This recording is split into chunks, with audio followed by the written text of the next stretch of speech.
program. With me today, I've got in person Jerry Ann Morrow. She's our on-campus instructor, and coming out of St. Louis, our online instructor is Everett Elam. Hello.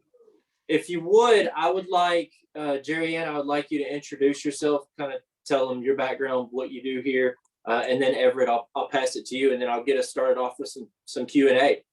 Okay, my name is Jerry Ann Morrow. I'm the Assistive Technology Program Instructor on campus. I came here about 4 years ago as a student and went through the program myself, and I've been the on-campus instructor for 2 years now. Okay, Everett. Yeah, hi, I'm Everett Elam. I am a recent transplant from Arkansas to St. Louis, Missouri, and I sort of co-pilot with Jerry Ann. I run the online iteration of our assistive technology instructor program here at World Services for the Blind, where every day is an adventure. Absolutely. So Everett, I'm going to ask the first question. The way we're going to structure this webinar is I'm going to ask them questions, and we will open it for Q&A along the way. But Everett, from the perspective of an incoming student, what does the transition look like from either not having a job or college or some work in the field? What is that transition, and does that look the same for each student? So Eric, I missed the No, that's fine. last part of what you said. So when a student comes into the course, what does the transition look like? Is there a high learning curve? And what kind of students do we see? Students with high school diplomas, college, some college? Do they have careers? What does that transition into the program look like for our students? Sure. So can you hear me? Yes. I lost you guys for a minute there. So when a student transfers from on campus, or when a student comes into the program, we obviously online asynchronous learning is different from on campus learning. And so typically we run them through a pretty rigorous assessment process, which basically asks them, can you submit web content on a multi-level form? That being an editor similar to something like what you'd find on WordPress. That's a lot of what online is submitting assignments via the blog interface, or what we call the rich content editor on campus. You've also got to be able to use JAWS, NVDA, and Zoom text on an introductory level. Can you navigate by character, word, sentences? Can you start the screen reader, and can you stop the screen reader? Which, if you think about it, is a pretty rudimentary ask from us. You've also got to know what a hard drive is, what RAM is. Got to know, ideally, not to spill coffee on your laptop. So we don't ask too much from the start. Just that you have the time. So you have to think, and as Jerry Ann will talk about in a minute, the students in the ATI program on campus are going to be spending 8 to 10 hours a day in the lab, in the ATI lab on campus. And so we ask for that in our online asynchronous learning environments. The caveat being, you've got to set those hours. So before they even start and I want to just clarify this. So before students even start the program, they're in a free 2-week online assessment where we make sure that they have these fundamental skills prior to entering the online course. Is that what you're saying, Everett? That is correct. Before they start, they are, even if they have some time in our other ATI course, because of the nature of online learning, because you're going to be using, like, your classroom is Zoom, is what we're on right now. Your avenue for submitting assignments is not emailing Jerry Ann. It is using a rich content form, which is going to have a lot of confusing buttons and bells and whistles that are changing all the time. So for your growth and your learning, we want to set you up for success.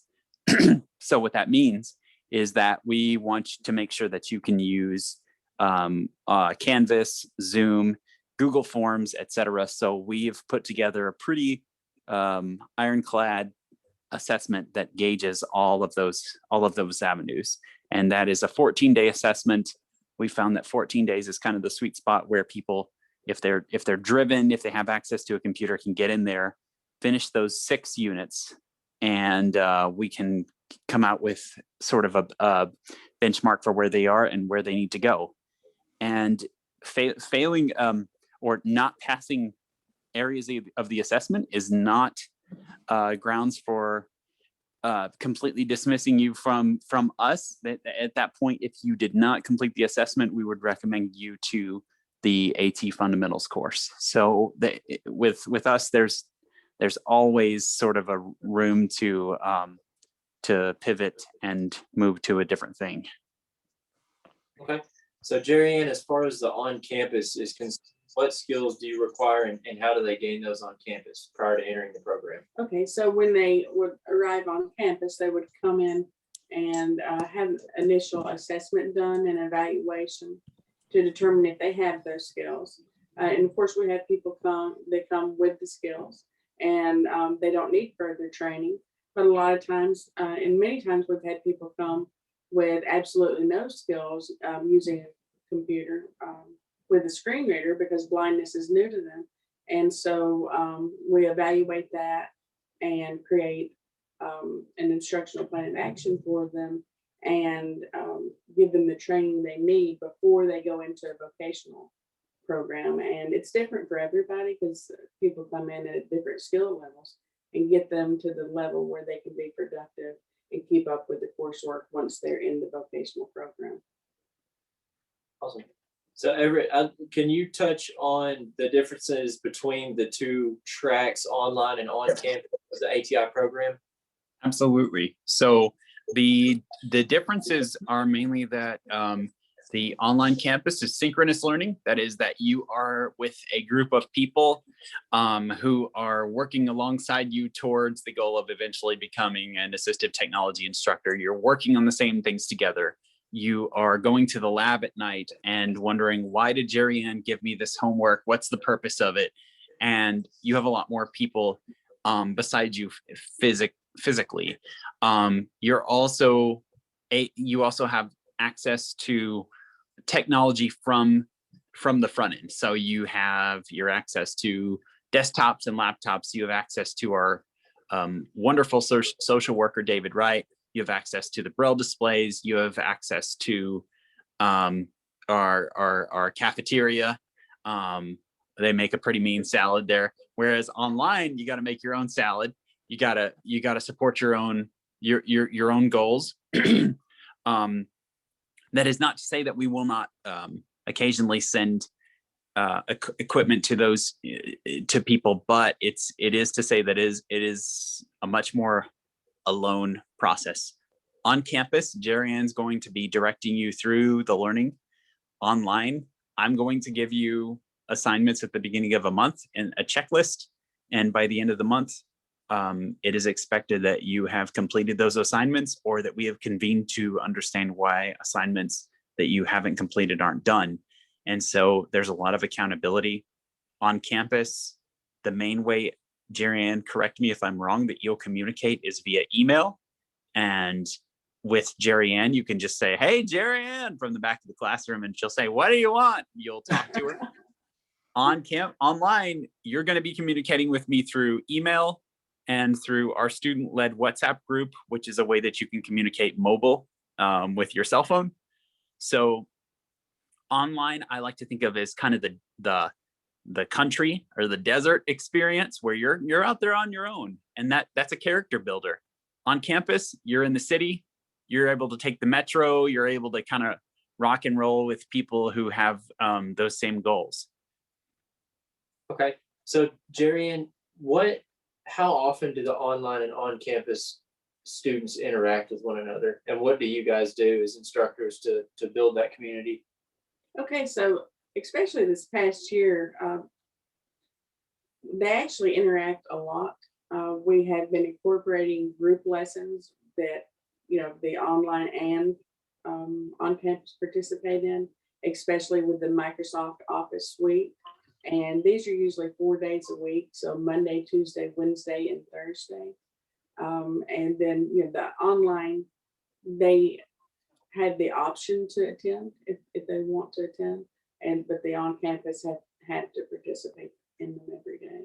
And then in addition to the Microsoft suite, we've started doing other things together. We recently finished educational psychology. And so we're really starting to offer the curriculum together in the virtual environment. Awesome. So Everett, to kind of give them a little more concrete idea of what it looks like, can you describe the day of an assistive technology instructor in training and what that looks like?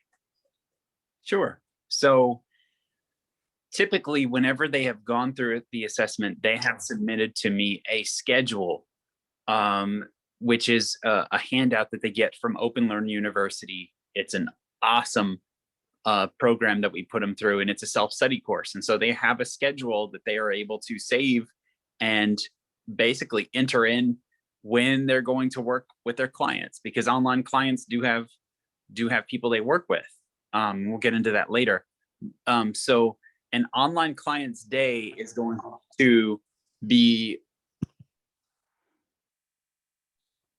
an online client's day is going to be basically whatever they make of it. It's going to be, I've had a lot of people build their clients in Mondays and Wednesdays. So they'll do 3 to 5 hours of teaching work. Tuesdays and Thursdays, they might work on essays. They might work on teaching theory. They might work on articles. Most every week in the online environment, there's an article or a blog post or a discussion forum where they have to interact. And those are all graded and audited by yours truly for participation points.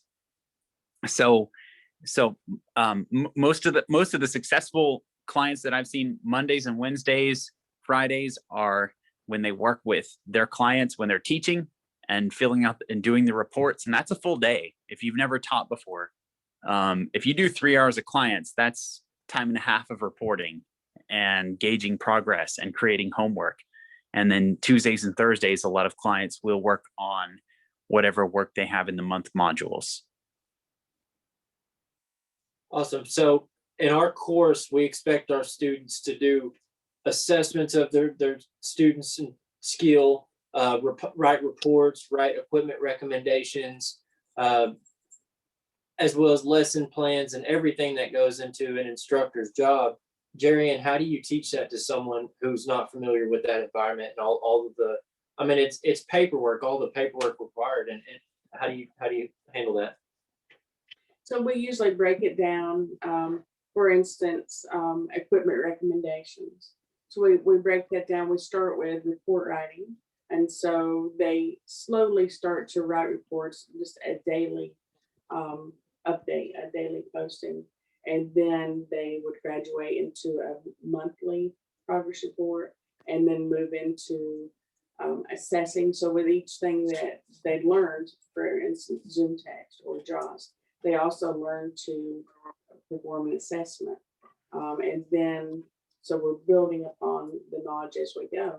And then we get to equipment recommendations. And so they're learning to combine the writing skills that they've been using, the assessment for the equipment recommendation portion. So we kind of just slowly start and build on each topic. Okay. So you mentioned teaching hours in there. Everett, can you talk a little bit about teaching hours and how both online and on campus receive their teaching hours and the differences between the two? Absolutely. So on campus, your teaching hours are going to involve, Jerry Ann, can you talk about that after I cover online? Because I don't want to say anything that. That's fine. That's okay. fine. Yes. So good. So online teaching hours, we've worked really, really hard to make it so that you have an accessible way to log and conduct your teaching hours. There are 3 main ways that you can get your teaching hours. The first is we have an awesome partnership with Computers for the Blind out of Texas. They are sort of the avenue by which blind and visually impaired people can get computers. They serve the nation, if I'm not mistaken, and they're nonprofits. And actually, they are like high on heart and low on tech support because you got to pay tech support. So we received an awesome grant from them.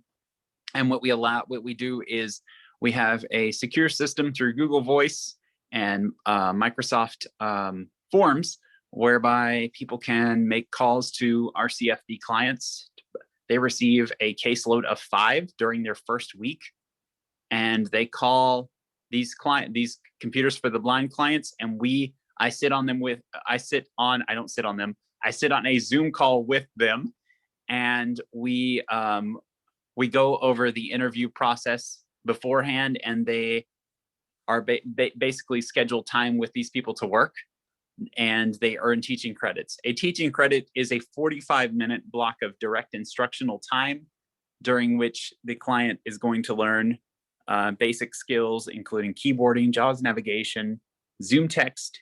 If a client is having stress issues, our clients are expected to deal with that, and they are trained in that.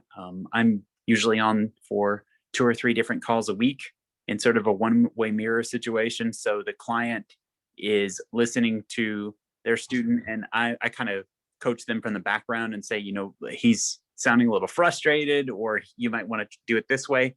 And they simply say, okay, my instructor is talking to me. Give me just a second. So it's a very organic experience. It's very, very cool. It can be very scary because I have not seen a client that we have who doesn't really care about what their client is feeling and doing. And there have been some amazing professional relationships developed through that. The second way is a client can submit a YouTube video or a voice memo with a 15 to 30 minute block of instructional audio dealing with any of the material that we're working with in Microsoft, JAWS, NVDA, Braille. And the third way is that students can teach each other. So we've had some amazing friendships, amazing professional friendships developed by our students meeting on WhatsApp and teaching each other on Zoom. Those lessons do have to be recorded and signed off on by myself. So we try to be non-restrictive but professional, and we're still working very hard on that. So those are the 3 ways that students can obtain teaching credits. And for the course, how many credits do you require prior to graduation? So for the ATI course, we require 250 teaching credits. That's 250 45-minute blocks of instructional time, which are kept track of in a Microsoft Excel spreadsheet, which is on a Dropbox.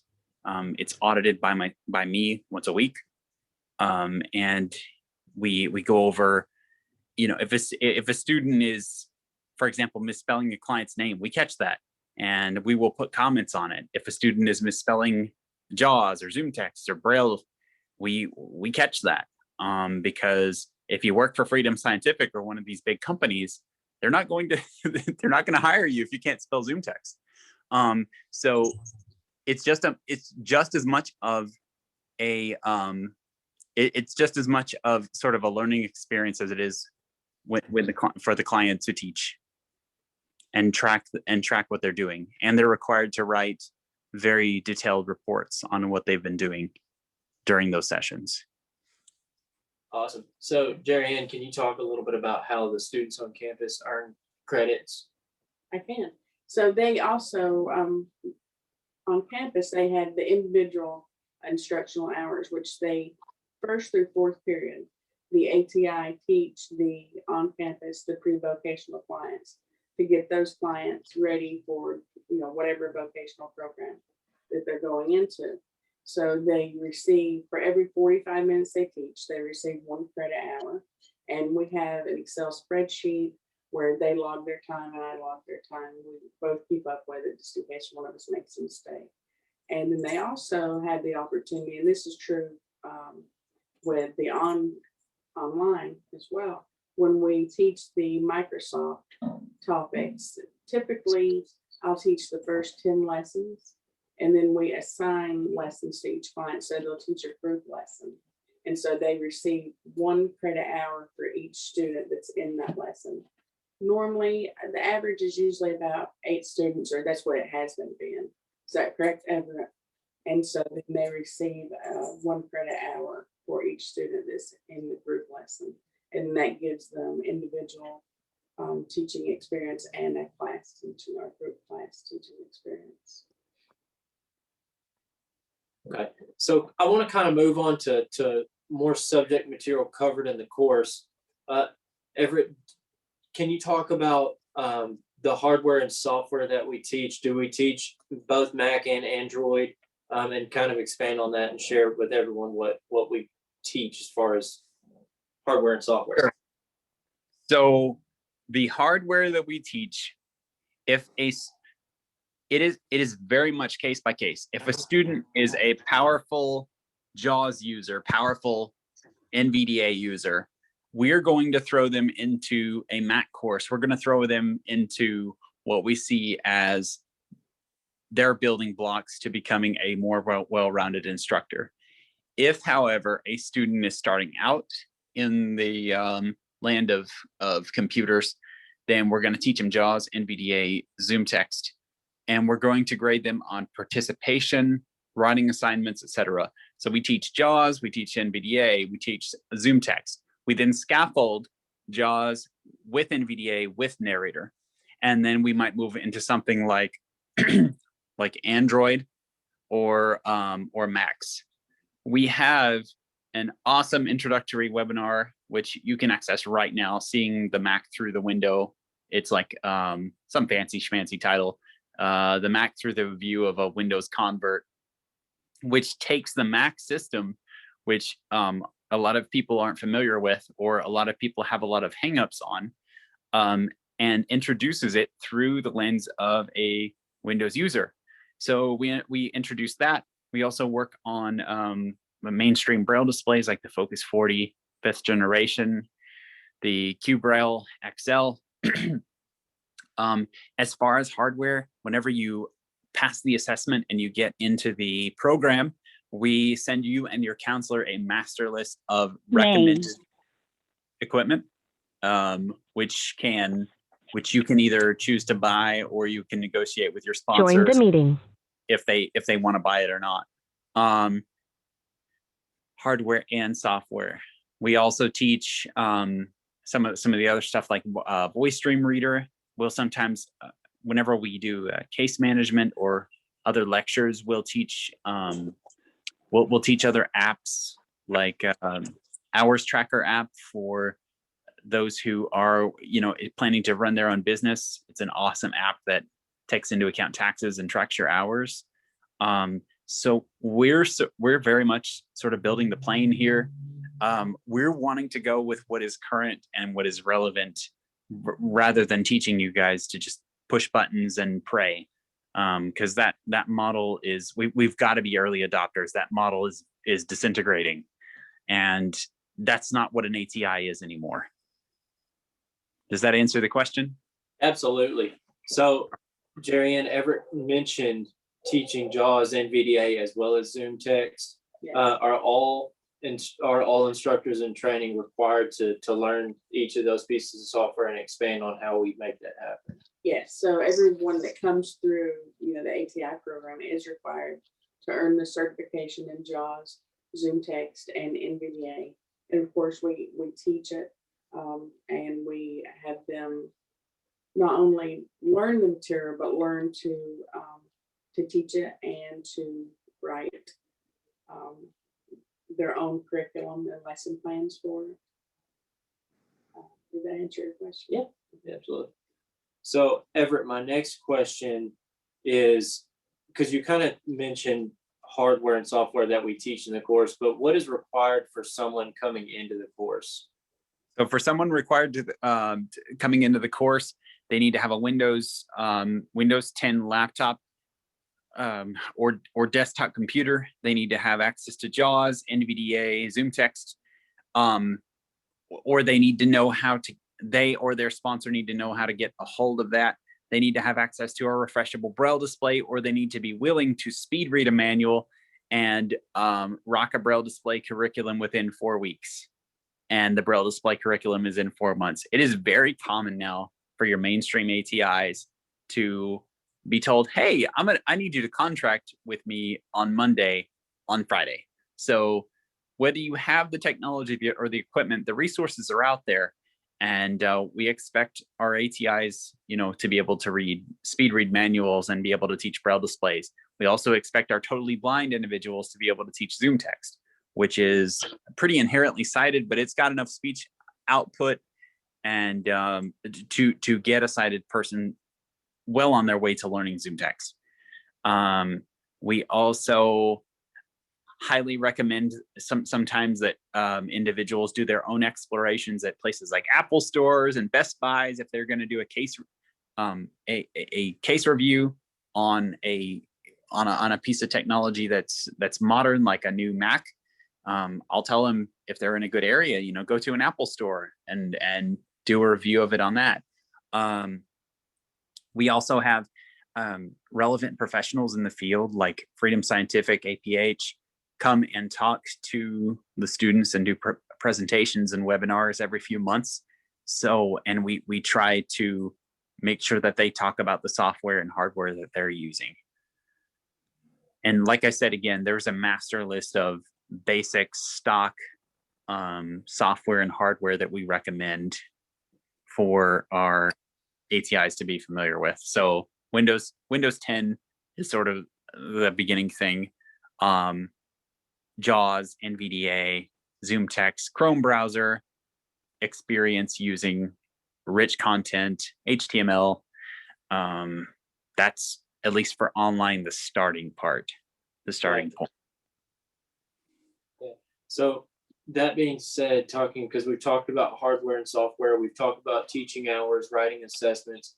Jarian, how do you teach someone to teach? Talk about the teaching theory and all of that instruction that goes into the course.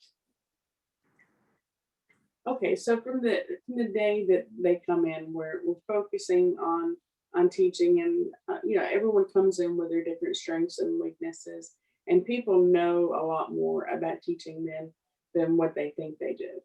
Because, and I tell mine often, think back to your favorite teacher and what did they do well that makes you consider them your favorite teacher, and try to make a connection that way. So from the very beginning, we're focusing on teaching, building a rapport with the student.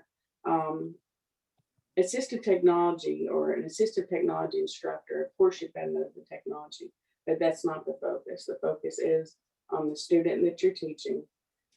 What are their needs, assessing and evaluating their needs, meeting their needs, and being able to deliver the material that in a way that your student can understand it. So, through the entire 9 months, that's what we're focusing on. And of course, we have case management where, they've tried one strategy and that hasn't worked. And so we discuss it and we try a different strategy. So the entire time we're focusing on different methods and different strategies for different types of learners. They learn how to determine, what type of learner their student is. And so it's a large part of a daily focus through the entire 9 months of the teaching. Okay, so Everett, in the online environment, because they're not the instructors in training they're not working hands-on with their clients, how do you teach conflict resolution, and how do you, kind of similar question I asked Jarian, how do you make sure that they're learning what they need to learn to we teach? Wait for a conflict to come up and then we resolve it. Yeah. So so during the recent winter Holocaust that hit Arkansas, Jarian started designing an excellent curriculum based on a free open source psychology book. We use that quite a bit, where the students get together, the online and on-campus students get together, and they discuss behaviors, they discuss forming positive habits. It is really something. Conflict resolution oftentimes is done through a lot of role play scenarios. So I will get on a call with a student at first who may, maybe just coming out of their shell. So there's a pretty fine line, and so I'll say, well, you're not, we'll get into a situation where the student knows where something like the control key is or the right arrow key. And I'll say, well, you're not being right about this because that's not where that is, where it clearly is. And the student will navigate their way sort of through that minefield of preserving the student's feelings and being kind. And so we talk about things like, self concept and does it really matter if the student is right or if they think they're right, just so long as we get the goal accomplished, of finding that key. And so I think conflict resolution is again, it's case by case. It's something that we have to be very sort of sensitive to in this field because everybody's coming from a different place. And so it's something I deal with right now, knock on wood, from a case by case basis. Some people may need more training in it. Some people may just sort of intuitively know this person's had enough for the day. Maybe we should step back. There's a lot of reading on theory. There's a lot of reading on cogpsych, cognitive psychology that goes into it. But the main thing is that we provide you for 9 to 12 months with a human on the other end of the line who's going to do their best to understand where you're coming from and to help you understand why someone is wanting to bring up that conflict with you. Awesome. So expanding on that a little bit more, let's say by the end of the program, they're wanting a little more. Do you offer internships and what does that look like? So there are internships that are offered where a student might use 3 to 6 months for, I guess, what we're calling a practicum or an internship. While they're job searching, they can kind of keep their skills sharp by working with CFB clients, by training others who are coming up in the field.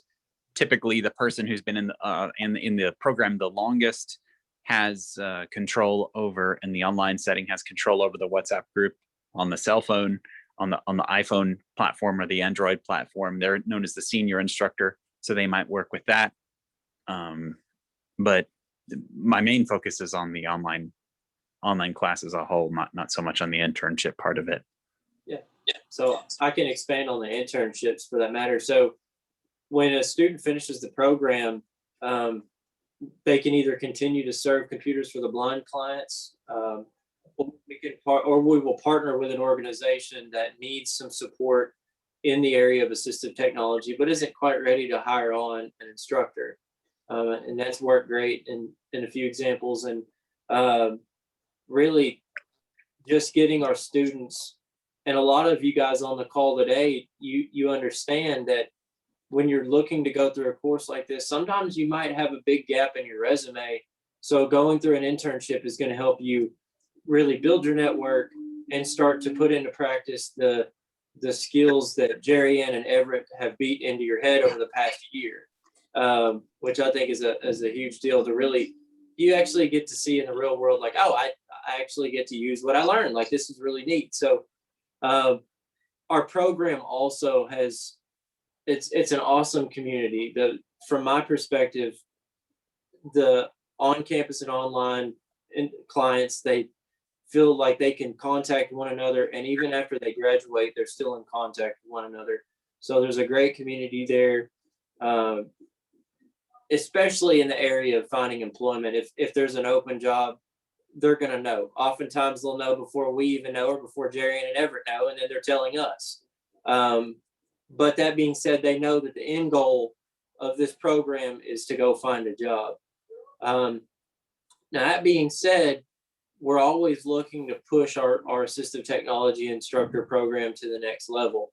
So Everett, I'm going to transition. Could you kind of talk about the Caddis certification and what we're in the process of doing right now? Sure. And that's a lot, but take your time. So if you want to know more about this, on Clubhouse at 8:30 tonight, you can certainly follow me. I'm doing talks on this certification. It's something that's super near and dear to me. The Caddis stands for Certified Assistive Technology Instructional Specialist. It is a certification developed by ACV REP. I'm not even going to try and discern that acronym, which has its own scope of practice and core domain areas. This is huge because what it allows assistive technologies instructors, typically a homegrown field where we just sort of do what works. The Caddis has taken this field and distilled it into a little bit more of a scientific way. So you're going to be working with high school all the way up through veterans and retired individuals. We look at ocular reports to discern how someone is going to interact with the computer. We also look at the way something is configured. Like, we don't obviously want someone's keyboard to be down by their knees, and we don't want someone's monitor to be, hanging up above their head. Now, being facetious, but the Caddis is a very scientific it's a very scientific certification that allows us to really distill what ATIs have figured out so far. We offer the ATI certificate as a stepping stone to eventual Caddis certification later. Once I have obtained the Caddis certification, ACV REP has agreed that we will eventually be certifying individuals in Caddis. That is something we've been working towards for about 2 years.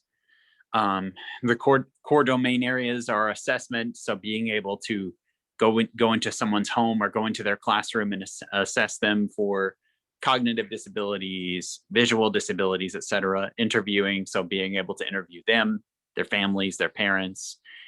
Technology, that just means, being able to discern why an Android is better for someone than a Windows PC, etc. Being able to assess them. So that's the Caddis in a nutshell. It is not yet currently offered, but we are working very hard, and we are accepting questions about that from Rebecca. Eric, is that correct? Yeah. So if anyone has any questions about that, and we'll open up for questions here in a moment as well. So the currently, just so you guys understand, ACVREP came to World Services for the Blind a few years ago and said, hey, we're interested in, we see that you guys have success in getting your graduates jobs, and we want to be a part of that. And so at this moment, ACVREP has reviewed our curriculum, all of our material, and we've adapted that and changed it, modified it, upgraded it to make sure that it matches the core domain areas like Everett said: assessment, interview, configuration, and exploration. And so that we can match those. At the moment, ACVREP is opening the Caddis certification applicants for that certification, to sit for that certification, to have high school diplomas who go through a vocational and technical education program like World Services for the Blind. We take that very seriously. Someone with a Caddis certification essentially has a master's degree level certification, is qualified to work in a K-12 institution, as well as a state agency and a rehabilitation for the blind, or VR agency. So we're very proud of that. We're excited that that's on the horizon. As Everett said, if any of you have any questions, feel free to email any of us. Rebecca Reed, who's not here today, she's our director of recruiting, but she can help field questions, or just send Everett an email, EELAM@wsblind.org, and he can help point those questions in the right direction as well. So at this point, and Jerry, you don't have to answer, but do you have anything else you want to add? I don't have anything. Okay, Everett, do you have anything else you want to add to the conversation thus far? So our employment and graduation complete. Oh, thanks. Lee has posted the email in the chat. So if you Alt-H JAWS users and go down and grab that It's EELAM at wsblind.org. Thanks, Lee. So our employment rate, we have an 80% employment rate. I've had people have jobs and take this course, the ATI course. And then I've had people graduate and eventually find employment, but it's an 80% employment rate. Our graduate rate is super, super high. It's like 12 out of, I think it was 12 out of 30, which is a really good ratio, Eric. It's like a third, right? Yeah, because, and let me explain that for a second too. So let's say you have 30 applicants for a program and 12 who graduate the program. That means the remaining, it'd be 18 are still either going through, they need fundamental skills, they have to build those skills. So yeah, we're very proud of that rate. Those 18 may also have transitioned out of the assistive technology instructor program and found out it's not for them. It's not the 18, those aren't numbers who just quit the program. So we're very proud of that 12 out of 30. And we love our program. We have great success with it, and it's continuing to grow. Again, to circle back to the assessment, if you think that you're even interested in the program, you can fill out an application with us online on our admissions page, wsblind.org, and you can find admissions. And we'll do a free 2-week assessment, free to you, free to VR, to see if you have the skills to begin or do you need fundamental skills. No questions asked. You're not signing any contracts at that point. So if you have any questions, Lee, let's open it up for questions at this point. And if you have any questions, you can feel free to type them in the chat. But I see that Dawn is raising her hand right now. But for JAWS users, Alt-U is going to raise your hand, and Lee will see that. You'll go to the top of the list. So Dawn, if you want to go ahead and ask your question, you can. I have several questions. Sure. Okay, first of all, can someone, okay, so I only have access to an iPad at this time. Can somebody, my first question, hang on a minute.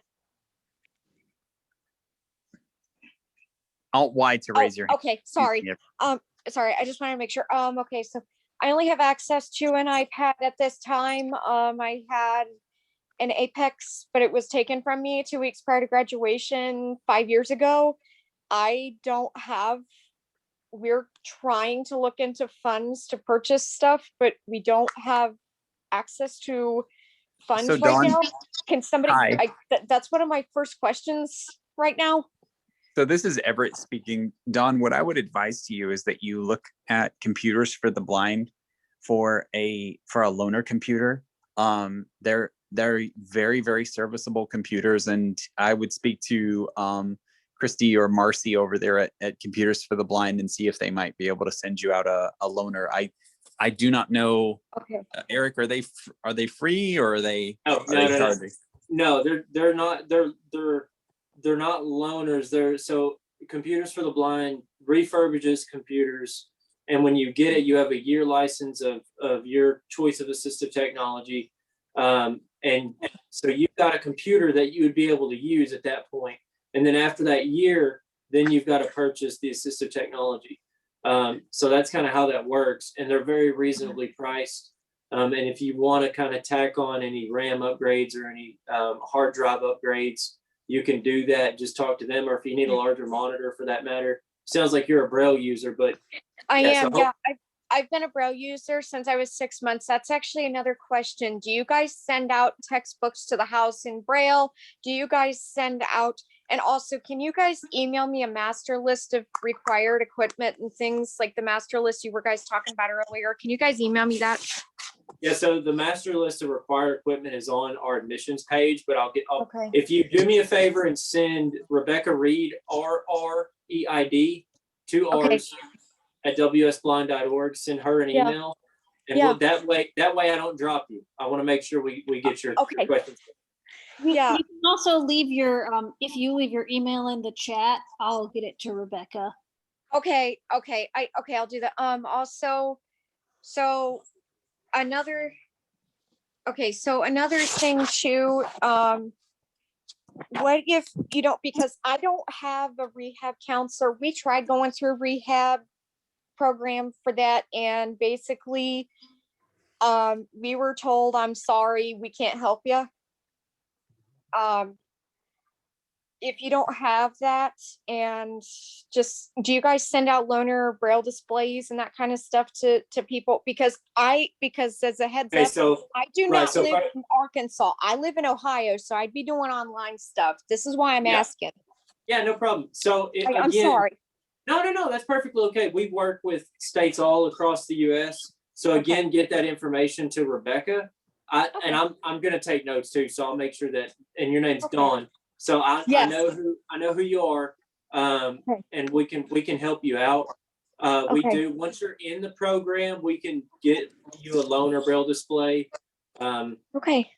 At the moment, the best route to get a PC would be through Computers for the Blind, or Okay. continue moving forward on getting an open VR case. Okay, yeah, because we don't have that just because we were pretty much, because we tried that in 2016 when this whole mess started, and it just kind of, and they basically said, I'm sorry, we can't help unless it's for employment, because here's This what is I'm for thinking of employment. doing. Yeah, this With taking, so okay, okay, I'm not trying to cut you off, but I want to make sure we get to all the questions. So this program is tied to employment, so they would be able to help you out. okay. And again, Um, pass all the questions you have on to Rebecca so we don't lose Okay. them. okay. And thank you for attending. We really appreciate Yeah. it. I was gonna take this program, and actually I was gonna use it also to become a high school English teacher for multiple disability kids. So that's kind of my thing that I'm kind of wanting to do with this program too. Hopefully get the cert and Awesome. be able to help So those kids. Matthew had a question. He was asking, I have a Mac with Windows 10 and a virtual machine. Matthew, if you are proficient with your Mac, we would welcome you to take the assessment. And we would be more than happy to grade that and then get in touch with whoever your sponsor would be. So if that's a good question. If you have a Mac, oh, okay. So so a Mac is, if you have NVDA on that Mac, and if you have JAWS on the Mac as far as for Windows, and you have Boot Camp installed, yes, you can run Windows on a Mac machine. If you are proficient enough to do that, then we would be more than happy to accept you. Okay, and again, Provided make you sure pass that that you submit an application on our website. You don't have to fill out the entire thing. We will need everything on there eventually, but just submit the application. All that goes to Rebecca and Lee, so that we don't miss you. And if you have any comments or questions, just give us your name, contact info, and put your questions in the bottom of that application. There's a comment box. We have a question from Stephen. He asked, how long is the online program? Yeah, so currently our program is 9 to 12 months. Once we become ACVREP qualified to offer training up to the Caddis certification, it's going to be 2 years. And that's, so they'll be stackable. I want to make sure I explain that. There will still be 2 separate tracks. But if you want to continue through Caddis, it'll be an additional 18 to 24 months on top of the 9 to 12. So We have another question asking about fee schedules. okay, go ahead. They want to know how much the program. Yeah, it's just So how the much is the program? Yeah, so the program, the 9 to 12 month program is $2,445 a month, plus your books and all of your guides and certifications. We haven't discussed the Caddis fee schedule yet. It's not going to be the $2,445. We do plan on having a lower rate if you plan on continuing that training. We've got quite a few people who have their hands raised, so I'm just gonna Yeah, go ahead. Here. Brent, if you want to go ahead and ask your question. Hello, Hey, Brent. how are you? And we're doing great. It's good to see you. Good to see you, bud. I wanted to know, I live in Little Rock, but I'm out of the Links region. So would I benefit more for the online? Yes. Okay. Absolutely. So with you, you could start the online, again, the application on our website on the admission page and just get all the information. And on there, you can click that you're interested in online. Yes, so sir. Sorry for interrupting, but what was that website one more time? wsblind.org. Thank you. Bet. And if you are in the Little Rock area and you're not interested in coming on campus, you can still, if you want to get some training hours here on campus, if you can make it into campus anytime, we're very flexible. So if that's something you're interested in as well, just let us know, Brent. That is another thing we've had online clients who have lived in the area. And so there we can totally let you do a site supervisor agreement, which allows you to come into campus and gain, teaching experience there. So that's an option as well. Thank you, sir. Yes, sir. And I will say that after this meeting, you guys will all get an email with all of the relevant links, the link to the application. I'll be sure to include the online requirements too. Okay. We have another question from Lori, if you want to ask your question. Can you hear me now? We can. Okay. I'm in South Carolina. I have Windows 10. I have JAWS, but I got to upgrade it to the newest version. I have basic fundamentals and I'm proficient with a iPhone, but I'm visually impaired. I can see some, but I still rely on JAWS. And I would have to do the online program. But my thing is, like if I have basic fundamentals, so if I go into this program, it's going to teach me even more, or do I need to go through another course before I get to this? That's where our assessment comes in. We would assess your current skills where they are now. And we would help you navigate that process and determine if you need more training. That's what the assessment's for, so that you're not questioning if you're ready or not. Okay, so we have the Commission for the Blind here in South Carolina, and I've started the application process to become a client again. Yes, Because ma'am. I use their service here, so I need to get with them first before I come into your program. You can start the assessment's free, so you can start the assessment, and then if there's a waiting period between that and the time you're actually being funded, that's not an issue. So with the payment of the program, is that done through like student loans, or is there services to help pay for it, or how does that work? That would be through your Division of Services for the Blind, your VR agency there in your state. Okay, because I didn't know much about World Services. I've just seen it online several times and seen some of your.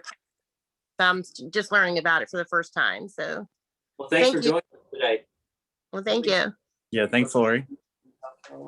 Yeah, and Sharon, our CEO, she's telling me that we do work with the commission in South Carolina. We're getting questions about cost, a couple of them now. Okay, again, the cost for the 9 to 12 month program is $2,445 a month. That on top of that, if you come on campus, we have room and board that's $1,850 a month. And between me and you, that's, and I am a little biased because I work here, but the meals here, guys, you leave here very. You don't lose any weight. No. You come in really well fit. So. Well, you can. We have a gym. Yeah, you can work it off. You can work it off if you want to. But on top of the $2,445, you've got your books, your certifications, and everything else like that. But if you're a VR counselor on the call, we can send you over a fee schedule. If you're a client, you want to get that over to your VR counselor. If you're a sponsor, funder, whatever it may be, we can get that to you. So you have those costs. And Lee, when you send it out, just cut that section out of the fee schedule and share it with them, that's not an issue. Sure, I can do that. We have another question from somebody who raised their hand, and I'm really sorry, I'm gonna butcher your name here. Ilire? Hello, my How name's are you? Alira. Ilira, I was close. So this has been a really informative webinar, and I've just been listening. I also had a question about cost, and thank you for answering that. Do you guys work with the Commission for the Blind in New Jersey? So I'm in New Jersey. We do, actually, yes, we do, and I 100% sure of that. We just had a student come through New Jersey, so within the past 12 months. So yeah, that's still active. Absolutely. And also, so you said it costs $2,445 per month to participate in this program on campus, even more. But my question is, what if VR can't cover it all? I know I go to college. I'm currently in college right now, and for example, one semester they'll cover maybe some tuition, and then the rest is up to me. So Yeah. what if they can't cover it, all of it? Then what happens then? How else do you guys accept payment? Right. So we really do case by case, so we can explore some solutions with you. Just send Rebecca Reed an email, get your name out there, have a talk with her, let her know your situation. I mean, the truth is, and again, I am biased, I work here, but I love our program. If you go through it, the chances of you getting a job are extremely high. So it's worth the return on our investment, on your investment as far as your time to get you the training. So I hope that answers your question. Yeah, it does. Thank you. Okay, you bet. We have some more questions here from the chat. We've kind of covered it, but are there any grants or scholarships that will help with the cost? Not at this moment, but in your situation, again, reach out to Rebecca Reed. And so if you are in need of life skills training, we do have a success scholarship that provides 90 days of free. Your Zoom didn't glitch. I said free. Free training, no cost to you, no cost to VR. We need that information needs to go to Rebecca. We've got to have an application. It is a need-based scholarship. So if you need life skills, you need the pre-vocational skills, we do have private funding for that. 90 days, 3 months of training, and travel is included in that, and room and board. And that's not vocational. I want to make sure I'm clear on that. That's not the career training program, but that's the life skills leading up to it. We have another question in the chat. Do you work with the Wisconsin VR division? We do. And we have some more people raising their hands. Michael, if you want to ask your question. All right, can you hear me? We can. All right, about the Mac, do you know if the M1 versions can run virtual machines? I actually got one. I'm teaching myself, and it's pretty impressive. I like it, and definitely want to go as far as I can with it. So, Everett, you want to take that one? I'm not sure. I'm not sure either. Okay, we'll look into it. I've heard sketchy things about it, but I don't have one. So yeah, I've heard different opinions about it. Some people said that they're working on it. Others say it's not possible. So I didn't know if you guys knew that. I have, but honestly, what I've seen, I haven't read good things about it. I haven't either. Okay, my last question is, with the Mac, how likely is it that it would be accessible with the MS Office suite, and are there any microphones to make it as accessible as possible? I use this on my Mac. See, Everett, you want to take that one? Sharon, our CEO, uses a Mac. She says she uses Microsoft Office. Office 365. Yeah. Like someone saying in the chat, Pages is what I've taught. Microsoft on iOS is workable. It's not going to hold your hand the way JAWS is, and we don't currently have modules on it as far as instruction. So the reason too, and I kind of want to lean away from the negative, honestly, but the reason for that is most of the students who receive training from our instructors once they leave the program have Windows. I've got a lot more students that want to learn how to use the Mac on Canvas and also Office. that's totally possible. And absolutely. Yeah, we do offer those fundamental training for the Mac if you have students that need that support, or if you know individuals who need that support. So we offer the Windows-based AT fundamentals as well as the Mac-based fundamentals. Well, I definitely want to get my hands on anything and everything I can find because I'm really enjoying it and I want to get the most out of it. So that's great. Well, thank you. Thanks for joining us. All right. We've got a question from somebody. It just says you called in on an iPhone, but your hand is raised. Does it show a number, Lee? It does not. It just says iPhone. It's Doug. I have to fix my Zoom. Hey, Dougie. Yeah, it's Doug. What's up? How are you? He's on Clubhouse too, or he was anyway. So go ahead, Doug.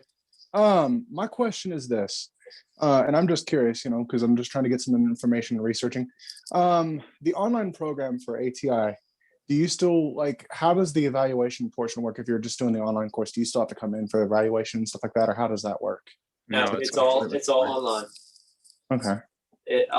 We don't require our online students to come on campus just because a lot of folks out there that may be single parents, that may be working a part-time job.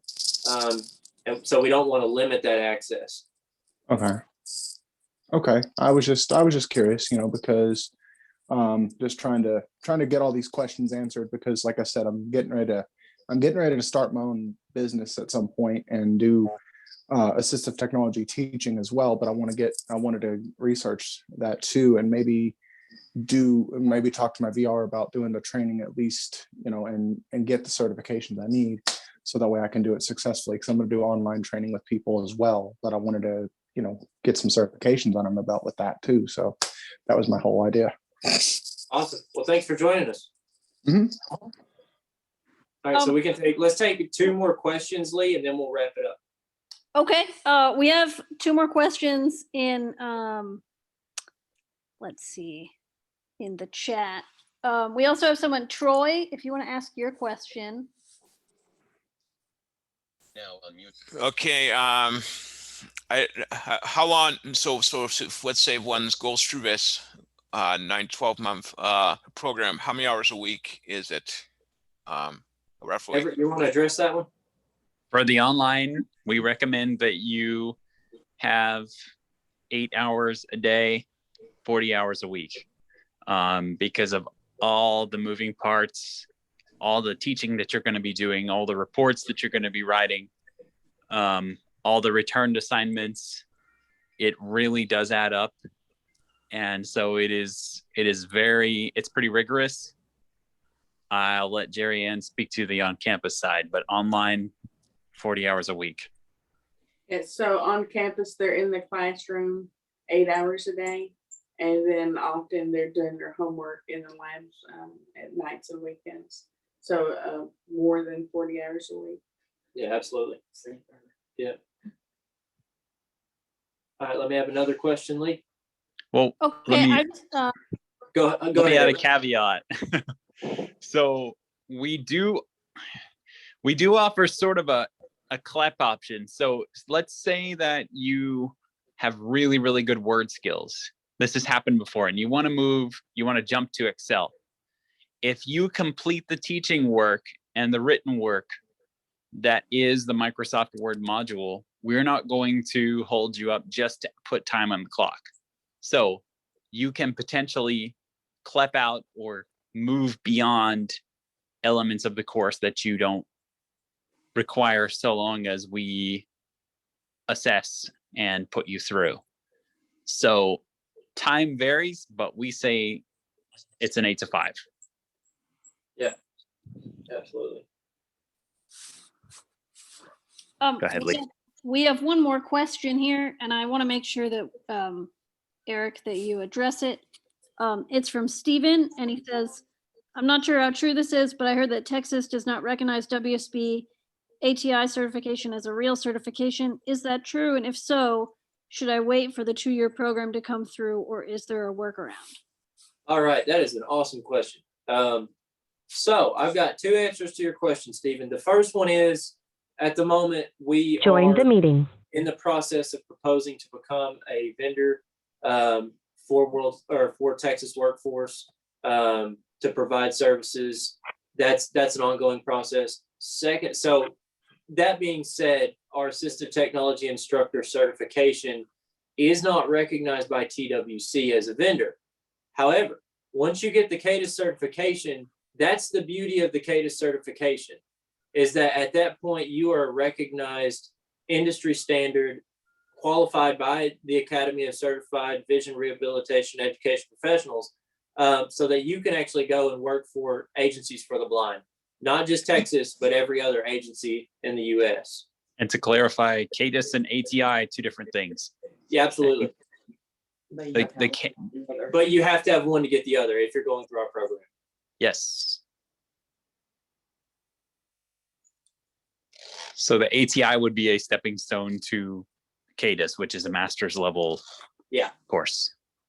So, Eric, we have one more question, and I want you to answer it because it's a good one. go ahead. Or Everett or Jerry Ann. Are there live presentations, or are they self-paced? Some of us are night owl students or work during the day. Jerry, you want to answer the live, and then Everett, you can answer the night owl section. There are. So, like we had talked about earlier, we do a lot of the instruction online and on campus where we're teaching via Zoom meeting. But we also record these lessons as we're teaching them. So especially for the online clients that may be working or doing something else during that time, they can come back on Canvas anytime when they get a chance, and they can watch it at 2 o'clock in the morning if that's what they choose to do. Everett, you want to add anything on that? Sure. So the live stuff that we do is immediately available as recorded content, just like you'd find in a standard college class, because we understand that some of our students do have full-time jobs, AKA kids, AKA what have you. So we put the recording up online as in a discussion post, or we actually incorporate it into the material that the student is learning. So the student can access the material when they want, how they want. That is with the exception of if a student is teaching that day over Zoom, then they actually have to be at that meeting. But if you think, of an instructional month as say 31 days, and you're in instructional sessions 20 days out of that, that's not really, that's an easy ratio to catch up on, and by no means not undoable. So, and I kind of want to touch on this for a second too. If you are in the online program and let's say you're on the East Coast and you have a job and you get off at 5, we can find Pacific Coast. So they're in that Pacific time zone. So you can get some teaching credits after your work. And that's just something, if you're in the course, ask Everett, let him know, and he can make that happen.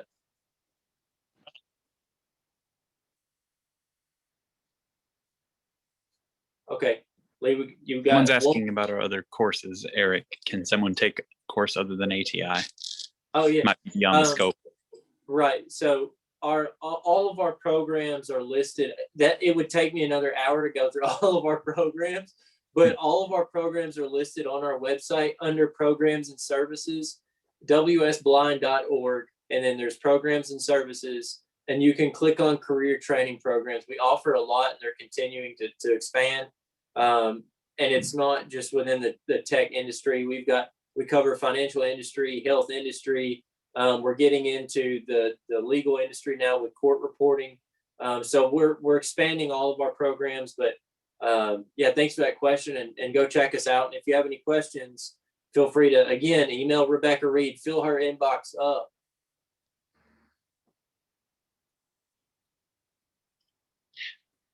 One of the parts of the orientation process is whenever you get into the course, we partner you with a student who is in the course. And so I just wanted to add that for people who feel like, you know, they've never done online learning before. They're not going to take the course for you, but this person has been in there for a while. We have an excellent senior instructor right now who is just killing it. And so you're never going to be alone from the online standpoint. We believe in community, and you know, we're only as strong as like the sum of our weakest parts, or whatever that is. So we partner you during your first month with sort of a student mentor. You can use them as much as you need to, or as little. You can tell them to, you know, go and catch a cab, but we want your success, and we believe in the power of humans. So please check us out. All right, Lee. Lee's got our contact info in the chat. Sorry if we're not able to get to all of you.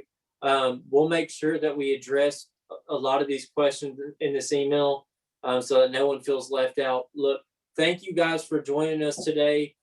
As Everett said, he's on Clubhouse. I'm Eric. I'm on Clubhouse. It's Everett Elam.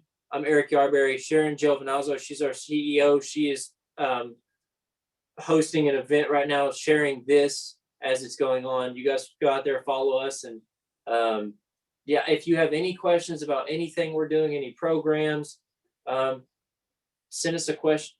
Send us an email. We're pretty friendly people, and we'll help as often as we can. So again, thank y'all for your time, and look forward for more webinars, and we'll be talking to all of you soon. And for anyone on Clubhouse, we're doing a talk on Caddis at 8:30 if you'd like to learn more about that.